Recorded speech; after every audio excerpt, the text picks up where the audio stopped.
నమస్కారం అండి. నేను డాక్టర్ మోవా శ్రీనివాస్ అండి. నేను కార్డియాలజిస్ట్‌ని. ఇవాళ మనం తెలుసుకోబోయే ప్రధాన అంశం ఏంటంటే, ఆల్రెడీ షుగర్ వ్యాధి, మధుమేహ వ్యాధి ఎవరికైతే ఉంటుందో వాళ్ళకి కొంతమందికి ఎక్కువ శాతం కనీసం 50-60% మందికి స్టెంట్లు, బైపాస్‌లు ఆల్రెడీ అయ్యి ఉండే అవకాశం ఉంది.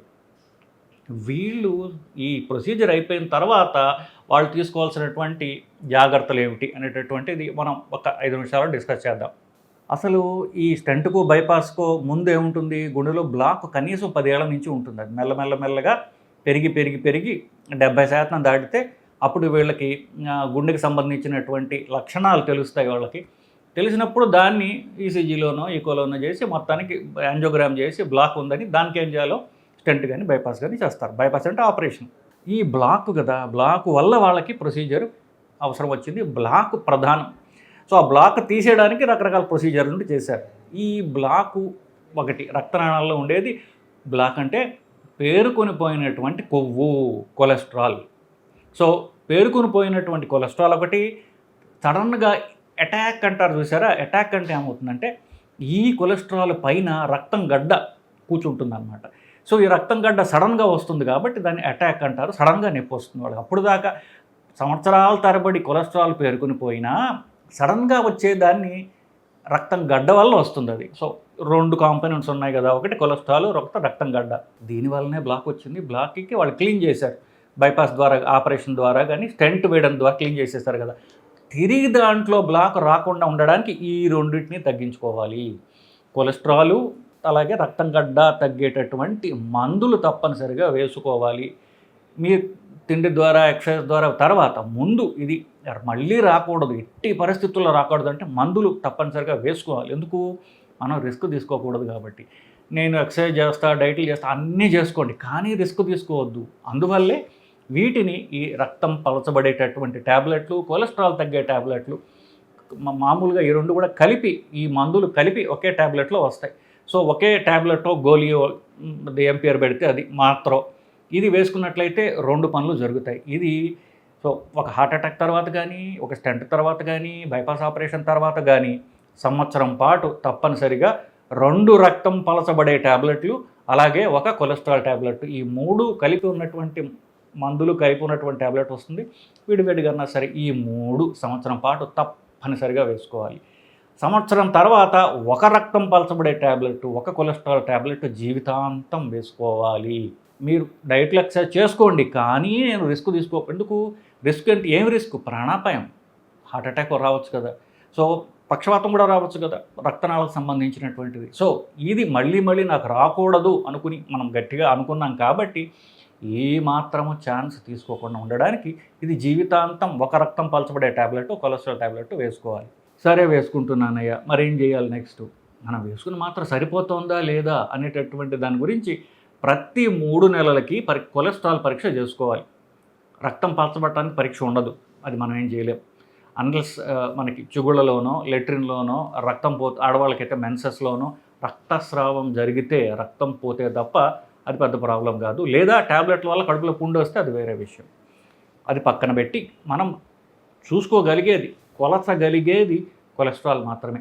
సో ఈ కొలెస్ట్రాల్ ప్రతి 3 నెలలకి చూసుకుని బ్యాడ్ కొలెస్ట్రాల్ అయినటువంటి ఎల్డిఎల్ 55 కంటే పెరగకుండా ఉండేటట్టుగా మందులు అడ్జస్ట్ చేసుకుని ఆ మందులు జీవితాంతం వేసుకుంటూ ఎల్డిఎల్ 55 కనుక ఉండగలిగితే మీకు మరలా హార్ట్ అటాక్ వచ్చే రిస్క్, మరలా స్టెంట్లో బ్లాక్ కానీ, బైపాస్ గ్రాఫ్ట్ కానీ బ్లాక్ అయ్యే రిస్క్ బాగా తగ్గిపోతుందని మనకి స్టడీస్ చెప్తున్నాయి. ఇలాగ ఎప్పుడు వేసుకుంటే మీరు కాపాడబడతారు. నా దగ్గరికి వచ్చేటటువంటి ప్రతి హార్ట్ పేషెంట్ ఒకటే చెప్తా, ఈ ట్యాబ్లెట్ మీరు కానీ, నేను మీకు కానీ, డాక్టర్ మీకు కానీ వేసిన శిక్ష కాదు, ఈ జీవితాంతం మింగాలరా నాయన అని అనుకోకండి. ఎందువల్ల? ఇది మీకు జీవితాంతం ఇవ్వబడినటువంటి రక్ష. సో ఇది మళ్ళా హార్ట్ అటాక్ నుంచి, మళ్ళా పక్షవాతం నుంచి, మళ్ళా స్టెంట్ నుంచో, బైపాస్ నుంచో మిమ్మల్ని కాపాడేటటువంటి రక్ష, అద్భుతమైన రక్ష. ఎందుకు? మీకు ఏదైనా ప్రాణాపాయం నుంచి కాపాడుతోంది, పక్షవాతం నుంచి కాపాడుతుంటే అది ఎంత మేలు చేస్తోంది మనకి. దాని ఒక పనిష్మెంట్గా చూడకూడదు. అది మనకిచ్చే, మనం తెలివిగా మళ్ళీ మళ్ళీ రాకుండా ఉండడానికి తీసుకునేటటువంటి health insurance policy. So health insurance policy ఎవరు తీసుకుంటారు? జాగ్రత్త పరులు తీసుకుంటారు, తెలివైన వాళ్ళు తీసుకుంటారు. సో మనం ఆ కేటగిరీలో ఉన్నాము అని అనుకోవాలి తప్ప, ఈ శిక్ష వేశాడు, ఈ మందులు ఏంటి, నాకు జీవితాంతం ఇది ఒక చంపు తింటున్నాడు ఈ డాక్టర్ అని మాత్రం అనుకుంటే జీవితాంతం ఇలా తిట్టుకుంటూ బతకాలి తప్ప యాటిట్యూడ్ మార్పు అంతే. సో ఇదేంటి, ఇది మిమ్మల్ని ప్రొటెక్ట్ చేస్తోందని తెలుసుకోవాలని చెప్తున్నాను బేసికలీ. ఇకపోతే ఇది ఒక సైడ్. రెండో సైడ్ ఏమిటి, మందులతో పాటుగా బరువు తగ్గడానికి, కొలెస్ట్రాల్ తగ్గడానికి వ్యాయామం తప్పనిసరిగా చేయాలి, చేసి తీరాలి. చెప్తా, పూజ ఎంత నిష్టగా చేస్తారో అంత వ్యాయామం అంతే నిష్టగా చేయాలి. ఎండాకాలం ఏమో ఎండ ఎక్కువ ఉందని, వర్షాకాలం పొద్దున వర్షం పడింది, చలికాలం చలిగా ఉందని, ఇక ప్రతిరోజు ఏదో ఒక వంకతో ఎక్సర్సైజ్ అనేది ఎగ్గగొట్టకుండా, ఏమున్నా సరే ఇంట్లో పబ్బం ఉన్నా, పెళ్ళి ఉన్నా, ఇంకో ఏమున్నా సరే కూడా మీరు చేసే పూజ ఎట్టాగు మానరు. ఆ పూజ ఏంటి? నడక. ఇది చేసినట్లయితే ఖచ్చితంగా మీ గుండె బలం పెరుగుతుంది. గుండె బలం పెంచే మందులు లేవు, గుండె బలం పెంచేది మీ ఎక్సర్సైజ్ మాత్రమే. సో దాంట్లో కూడా ముఖ్యంగా వాకింగ్, జాగింగ్, ట్రెడ్మిల్ ఇట్లాంటివి చేసినట్లయితే గుండె బలం పెరుగుతుంది. దాన్ని కార్డియో అంటారు, ఏరోబిక్ అంటారు. దాని పేరులోనే కార్డియో అని చెప్తున్నాను. అంటే గుండె బలం పెంచేది. ఆల్రెడీ హార్ట్ అటాక్ వచ్చిన వాళ్ళు తప్పనిసరిగా రన్నింగ్, జాగింగ్ అనేటువంటిది కనీసం వారానికి 3-4 రోజులైనా చేయాలి.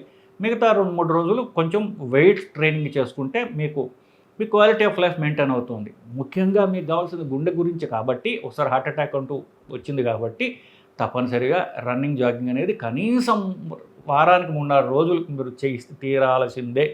దీనిలో ఎట్టి అనుమానము లేదు. మిమ్మల్ని మీరు కాపాడుకోవడానికి చేసే ప్రధానమైనటువంటిది మందులు వేసుకోవడం, రెండోది ఎక్సర్సైజ్. ఈ రెండు చేసినట్లయితే మళ్ళీ హార్ట్ అటాక్ రాదు, మళ్ళీ డాక్టర్ జోలికి పోవాల్సినటువంటి అవసరం మీకు ఉండదు. లాస్ట్గా ఒక్క మాట చెప్తా. ప్రస్తుతం ఉన్నటువంటి టెక్నాలజీతో, లేటెస్ట్గా చేసిన టెక్నాలజీతో అయినా సరే రక్తనాళాలు, కాలిలో ఉన్నటువంటి సిరలు, వీన్స్ తీసి గుండెకి అటాక్ చేస్తారు. దాన్ని వీనస్ గ్రాఫ్ట్ అంటారు. ఈ వీనస్ గ్రాఫ్ట్ యొక్క లైఫ్ ఏదైతే ఉందో అది 8 నుంచి 10 సంవత్సరాలు మాత్రమే. ఇప్పటికీ కూడా 95% ఆపరేషన్లు కాలి నుంచి తీసినటువంటి వీన్ గుండెకు వేస్తున్నారు.